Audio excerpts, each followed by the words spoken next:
এই ছেলে এদিকে আসো। হ্যাঁ তুমি আসো। কি করো তুমি? কি করি মানে? ও চাকরি করি। বেতন কত পাও?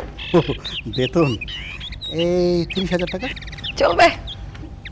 চলবে মানে? চলবে মানে হচ্ছে এই যে তুমি প্রাইভেট কোম্পানিতে একটা ভালো চাকরি করো, একটা স্ট্যান্ডার্ড স্যালারি পাও, এইটা আমি আমার বাবা মা ছাড়াও আশেপাশে সবাইকে খুব গর্ব করে বলতে পারবো, তাই বললাম যে চলবে। আচ্ছা, আপনি আবার ডাকছেন কেন? আমি তো আপনারা চিনি না। মন থেকে কাউকে ভালো লাগলে তাকে চিনতে হয় না, মনই তাকে কাছে এনে বসায়।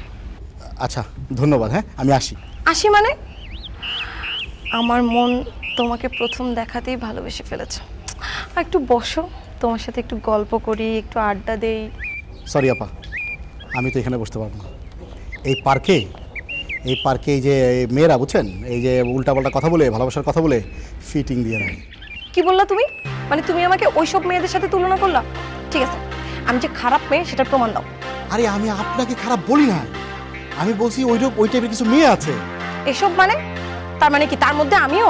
ওই জানো, তুই যখন একবার আমাকে বলছিস যে আমি খারাপ মেয়ে, তখন তুই এখান থেকে প্রমাণ না দিয়ে যাইতে পারবি না, নয়তো আমি কিন্তু আইনের আশ্রয় দেবো।